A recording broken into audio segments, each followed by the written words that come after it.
है कि आत्मा ही परमात्मा का स्वरूप है, वो नष्ट नहीं होती, वो बस शरीर बदल लेती है। तो जो पाप कर्म पिछले शरीर से किए गए थे, उसे नया शरीर क्यों भोगता है? उसे वही शरीर क्यों नहीं भोग लेता? इसके अलावा आत्मा परमात्मा का स्वरूप है, तो हमें वो बुरे कर्म करने के लिए क्यों नहीं रोकती?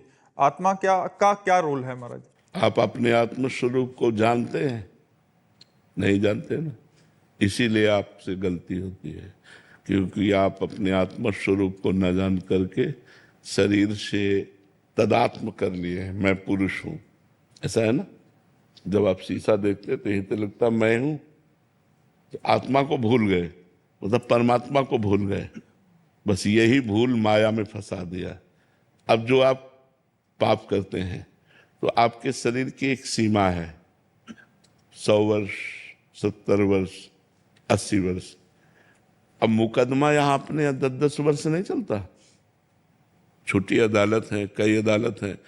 तो आज आपने अपराध किया, हत्या की, तो आज ही फांसी में थोड़ी चढ़ा दिए जाओगे। 10 वर्ष मुकदमा चलेगा, तो 20 वर्ष मुकदमा चले, इसके बाद उसका निर्णय हो।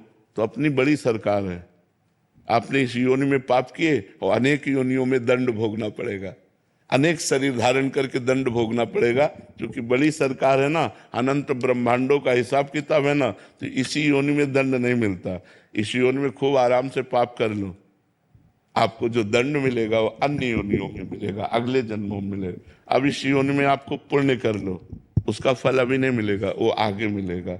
जैसे हमने पूर्व में पाप किए तो अब हमें भोगना पड़ रहा है, पूर्व में पुण्य किए तो वो अब मिल रहा है। लेकिन अब पाप कर्म कर रहे हैं और पूर्व का पुण्य चल रहा है तो चकाचक आनंद है। अब पुण्य कर रहे हैं लेकिन पूर्व पाप चल रहा है, बड़ा दुख, बड़ी परेशानी, बड़ी समस्या है। इसीलिए लोग समझ नहीं पाते कि धर्मात्मा पुरुष दुखी है और पापात्मा सुखी है। इस निर्णय को नहीं समझ, ये हमारा भगवान का कानून है, इसलिए भोगना पड़ता है, अन्य जन्मों में भोगना पड़ता है।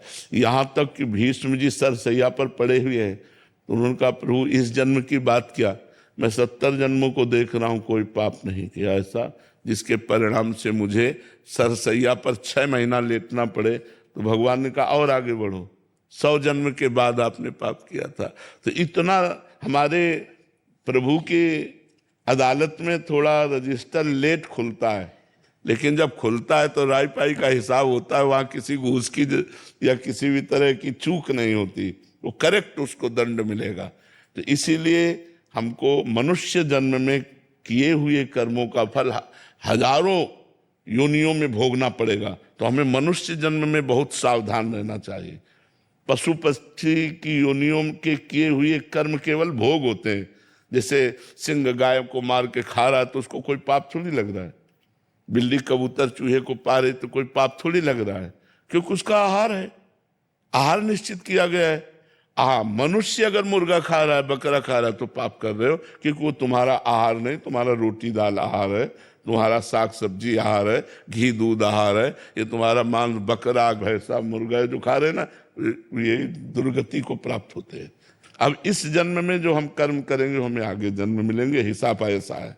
कानून कानून है, अब क्यों है तो सरकारी कानून है कानून है, जहां जैसी व्यवस्था होती है। तो हमारे भगवान का कानून है कि इस जन्म में पाप करोगे तो आपको अनेकों जन्मों में उस पाप का फल